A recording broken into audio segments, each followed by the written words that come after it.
দুনিয়ার মানুষগুলি কার গোলামি করে? আর জোরে বলেন, দুনিয়ার মানুষগুলি আল্লাহর গোলামি করে। কোনো সন্দেহ আছে? কোনো সন্দেহ নাই। হাজি হোক আর গাজী হোক, দেখবেন চিপায় চাপায় ঘুরলেও কয় আল্লাহর জন্য ঘুরি, মক্কা মদিনায় ঘুরলেও আল্লাহর জন্য ঘুরি। দুনিয়ার মানুষগুলি আল্লাহর জন্য বেকার পাগল পাড়া।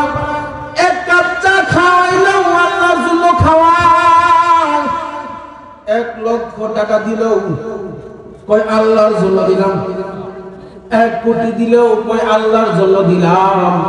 দুনিয়ার মানুষগুলি আল্লাহর জন্য পাগল। আপনি জানেননি বাজান, আল্লাহ কার জন্য পাগল, আল্লাহ কার জন্য পাগল, আল্লাহ কার জন্য পাগল। ইন্নাল্লাহা ওয়া মালাইকাতাহু ইউসাল্লুনা আলান নবী। সুবহানাল্লাহ। দুনিয়ার মানুষগুলি আল্লাহর জন্য পাগল, আল্লাহর ডাকে, আল্লাহর খোঁজে, আর আল্লাহ নবীর জন্য পাগল। সুবহানাল্লাহ বলবেন না? আল্লাহ নবীর খুঁজে, নবীকে সান্ত্বনা দেয়।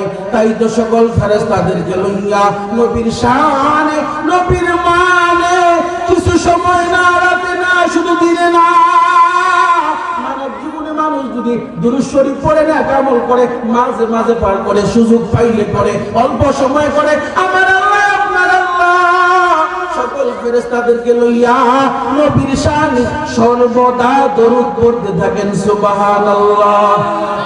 আওয়াজ মানি না, আরো জোরে সোরে পড়েন সুবহানাল্লাহ।